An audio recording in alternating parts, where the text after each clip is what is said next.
is the first time I've seen the pink version, but I love Willie anyhow. It's an extra twist. Yeah, I mean, just the movie is just such a kind of sheer pleasure. It just has this kind of freewheeling, relaxed, laid-back quality to it. Which is really the way I felt, and I traveled with them for about 3 months on the road. Oh, wow. To try and get the feeling, and they gave it to me. Oh, yeah. So you... They tried to make me smoke dope, but I had quit already. So you actually, this was actually part of a tour that Well, before, no, this wasn't part of the tour. Okay. We made the tour. And you made the tour, yeah. We made everybody pay to come to the concerts, too. Okay. So you we made felt it's such a long process making a film that they'd leave, and we didn't want that. Yeah. I mean, I guess this was the first real starring role for Willie Nelson as a real character. He had something in the Electric Horseman, the one-liner. Which he did with Sidney. Yeah. And then Sidney recommended me for this. Sidney Pollack recommended me for this, and that's how I got involved with it. Because he couldn't do the film. He was involved in another one, and so he was executive producer on this. Mm-hmm. And right before you had done The Seduction of Joe Tynan, right? Was the picture. Was that how I did it? Yeah. I don't remember the sequence. Yeah, that was right before. I mean, so what was the challenge on this film for you? Like, it seems like, I mean, it's in the screenplay more or less that it's kind of like guided by the songs. You know, it kind of goes from one song to the next. Yeah, and for me, the feeling for me was that it was a country song.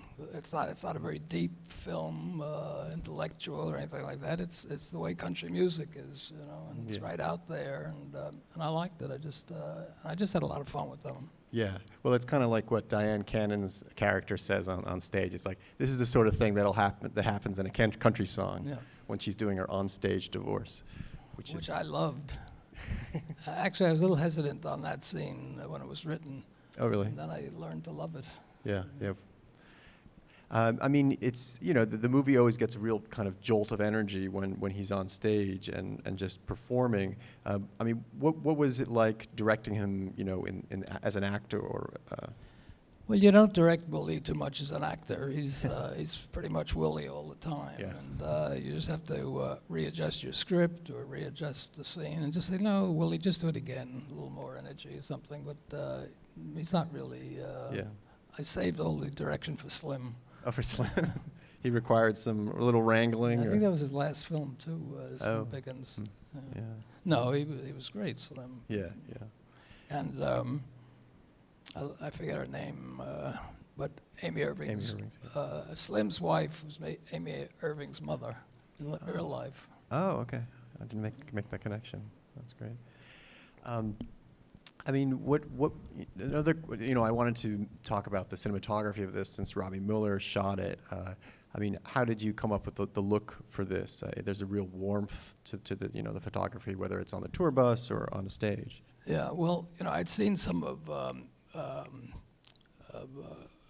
the work that Robby had done before, and I really liked his work. And before that, I think I'd only worked with 2 cinematographers, Vilmos Zsigmond and Adam Hollander, and I think between the 2 of them, they did 7 films for me. So I was, Robby, I think, was the first to the first cinematographer, other than those 2, to do a film.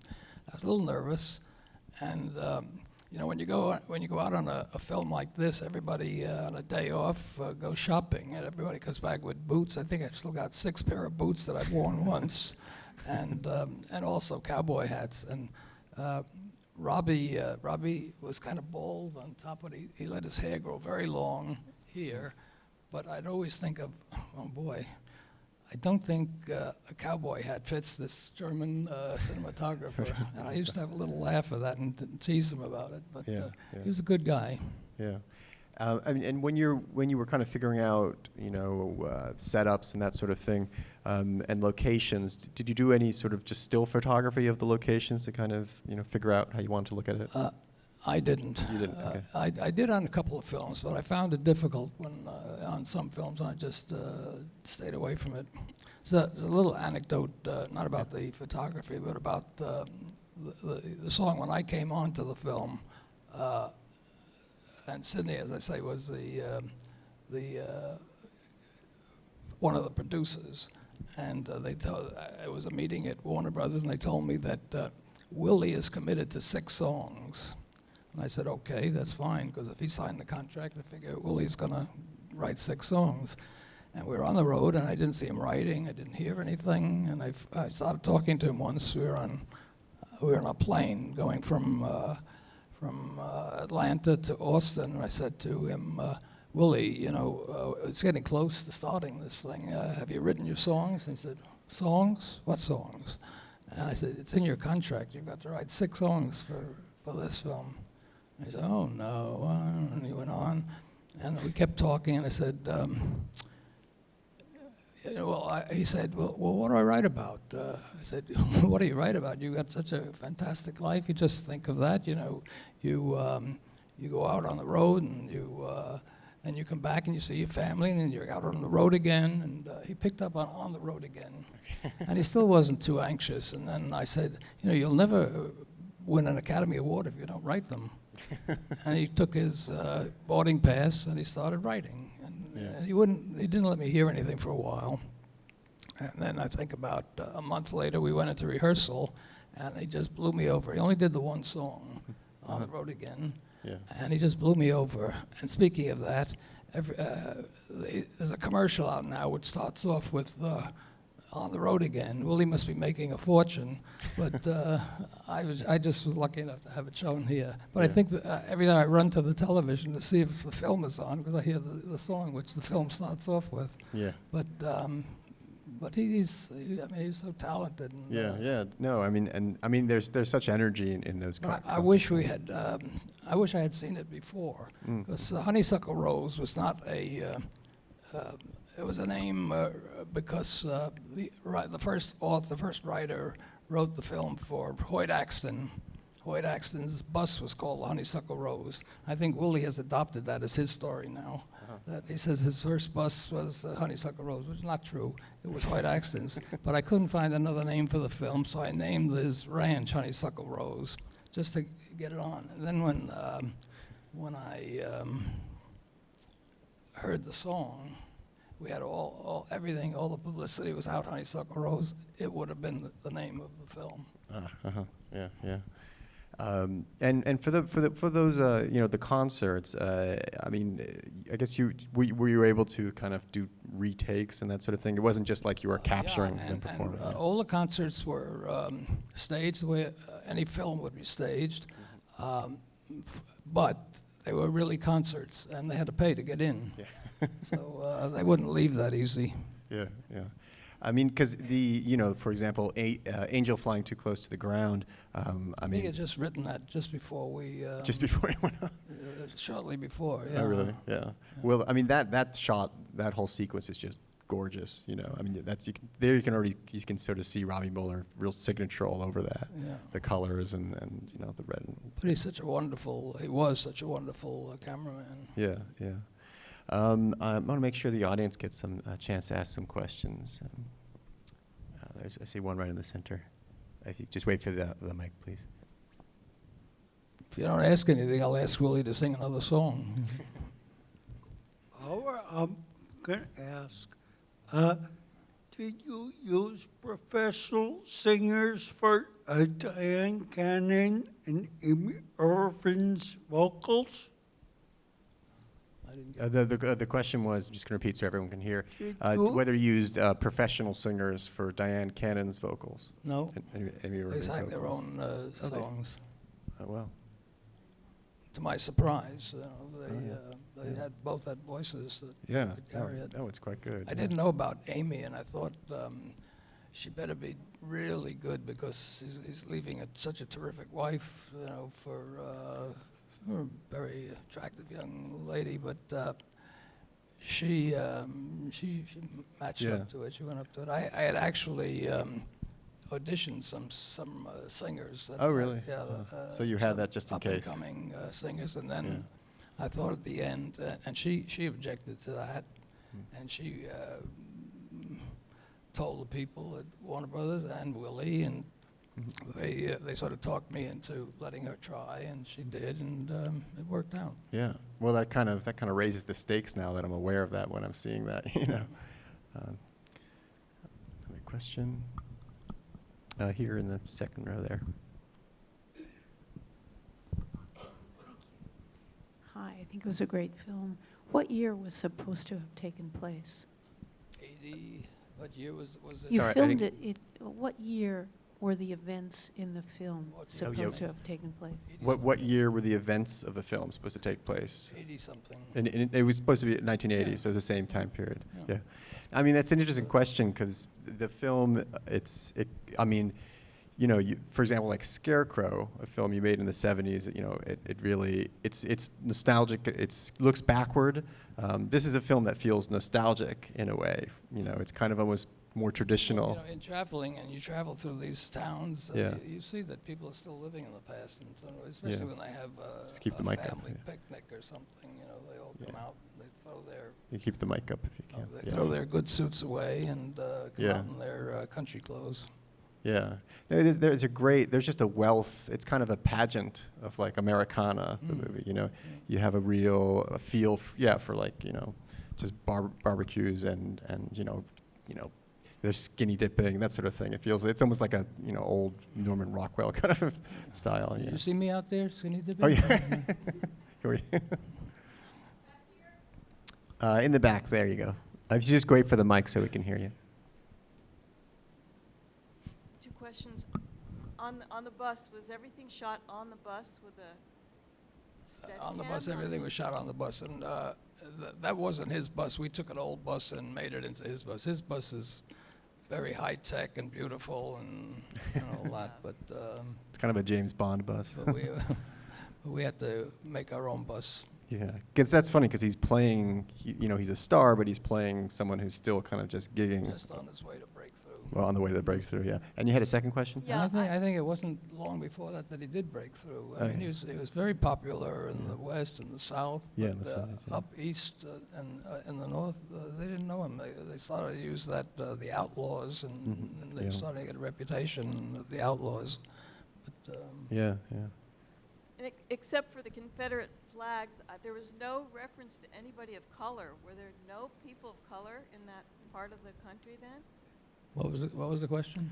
The question is that there were no people of color portrayed in the film, and whether that was the case where you were. I think that's what it was in those days, and you know, I was noticing our Senator Warren had a wonderful speech this morning, and I tried to count the black people up in New Hampshire. I think she was speaking, and it was very difficult to find still black people in the audience. I mean, it depends on where you go in the country, and there are references here. I don't know if I would take it out, you know, when they have this slang word about Chinese people. I don't know if I would keep Right, things like right. that, and I think it would be a problem in certain ways. Right, right. I had I did an album with the Rolling Stones where they were supposedly dressed as their mothers, and Mick said he wanted to be a black woman, and I said okay, you know, because most of his friends are musicians and they're black, they're white, and all that, and I got a telegram yesterday from their former manager saying if people knew, he'd probably had to give up his career now. Right. It wouldn't help. He's pretty well established. Right. No, it's obviously a very sensitive subject at a different time. Yeah, I mean, we have changed. Yeah, which is a good considerably thing. in the last 15, 20 years. Yeah, yeah, yeah. It's about time. The gentleman's waving his hand. Just want to give a chance to the people in the back. Yeah. No, thanks. That really was a lot of fun and a great film. But I got to say, I'm from Texas. My parents live in that part of Texas. There were lots of African Americans and Latinos in those towns, as they still are. Half those towns around Austin have Spanish names. It really was. I was wondering the same thing as I was watching it. I mean, it looks like college crowds from Austin. Plus, of course, there are what are in Texas called Anglos, but no, lots and lots of other people. Okay. Fair. Okay. I don't know how to answer that, except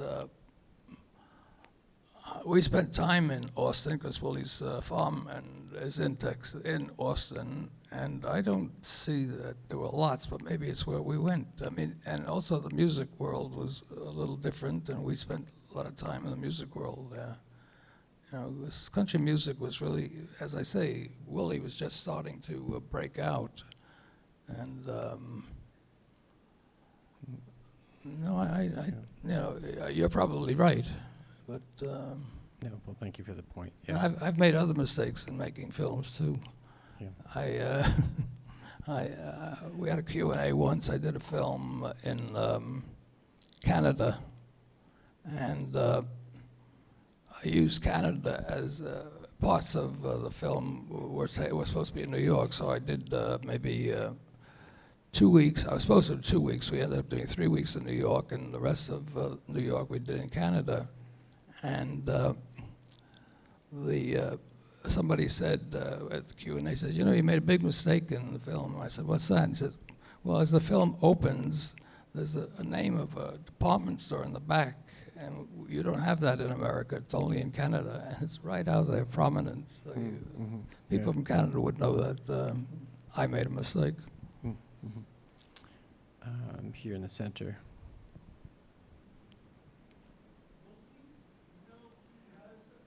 Oh, I'm sorry. I was calling on the front of the row there. Yeah.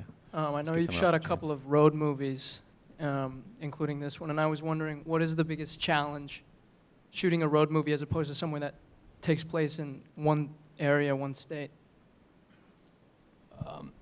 Well, I think once you get used to shooting the beginning at the middle and the middle at the beginning and so on and so forth, you get used to it. But actors, it's more difficult for actors because they have to maintain a character. I just have to say, no, let's do it over, it's not right or something. And Gene Hackman has always said this is his favorite role. Scarecrow was his favorite role because I shot it practically in continuity. We traveled across country and we weren't going to go back and forth. So as we traveled, we didn't shoot it actually in continuity, but if we had a location, we'd finish up that whole location before we moved on to another part of the country. But that is a challenge, but you get used to doing things like that.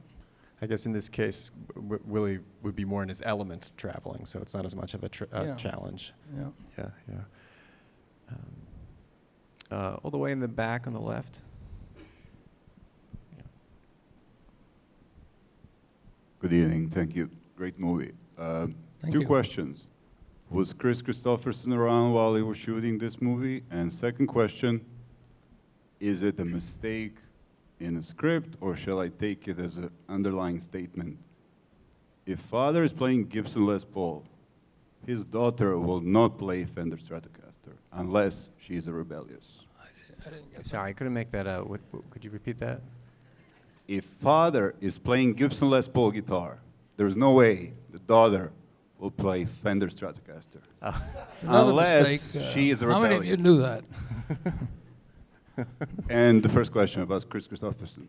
Thank you. Chris, I think Chris was around. I almost did a film with Chris, Oh, yeah. and What was that going to be?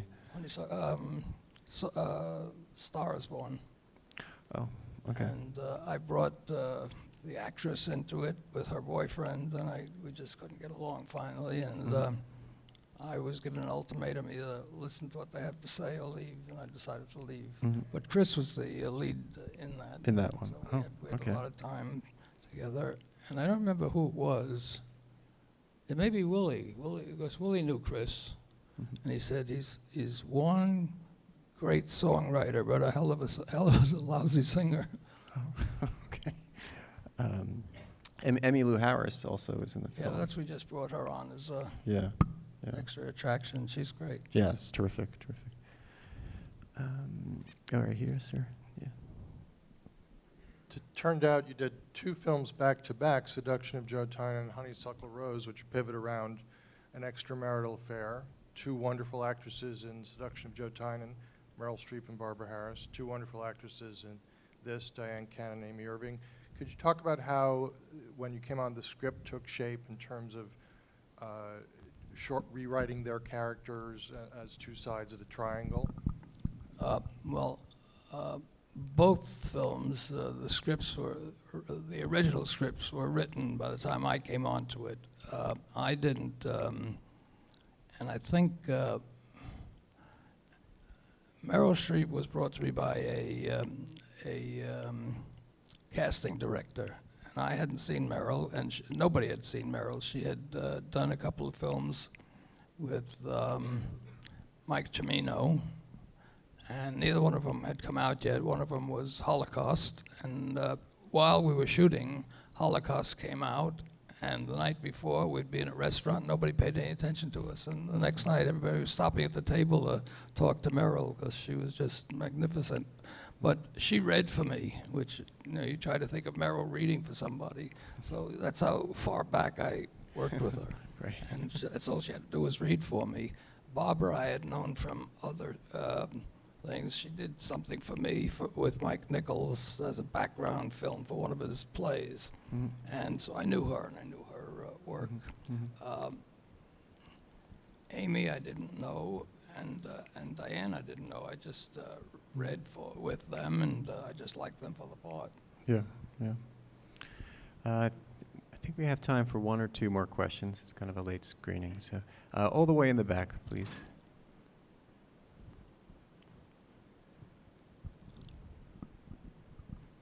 Mickey Rooney Jr., Cotton, was that the bus driver sometimes? The one, say that again.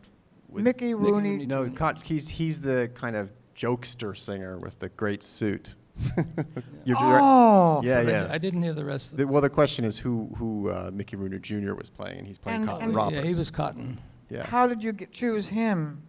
yeah. Why did I choose him? Well, I thought I read him, and I thought he would fit into that character just beautifully. And when he told me that he told his father he was doing this film, and his father said, "Oh, that's great," well, you know. And I didn't know if I could live up to it for him. But my childhood hero in the movies was Mickey Rooney. It's my homage to my childhood. Oh, yeah. So are we going to get the Cotton Roberts story at some point? I doubt it, but Yeah. All right. Maybe one more question. All right. Sorry, in the middle area. I was just curious. I wanted to clarify. You said that Dyan Cannon showed up, surprisingly a great singer, but are all the performances live, like taken from a board of the show? Oh, were all the performances recorded Or live? overdubbed Or and overdubbed reinserted? later? They were live? unless it was a total disaster. But Right. we went with most of the recordings, as we had, you know, The first duet is just like unbelievable. The first duet is unbelievable, between Dyan Cannon and Willie Nelson. Yeah, that was him saying it, but I agree. Heartbreaking. No, I thought they were Yeah. fantastic. Yeah, definitely. But even with Amy, because Amy didn't have the voice that Dyan had. Dyan had a stronger voice, and Yeah. but she pulled it off, and I just like that whole scene and the divorce. And Yeah. No, there's a great, it's sort of a conversation of songs and glances just Yeah. constantly. It's very nice. the end is really put together as Yeah. a story. Yeah, The yeah. music and Definitely. We have one more question, I think, if there's a woman right here, yeah. Oh, you just wait for the mic, please. So did the script depict Buck and Willie? Did Willie have the personality that Buck is shown to have? Was it a depiction of what Willie is really like? I didn't hear So that's a tough question. Is how much of Willie is there in the Buck character? You know. a lot, because he's not an actor. He's Willie, you know, and you have to go with it. But you know, I think singers can do that. You know, I think Frank Sinatra is one of the great actors in America, and he had to all his life act in songs, and Willie can do that. 'Cause Yeah.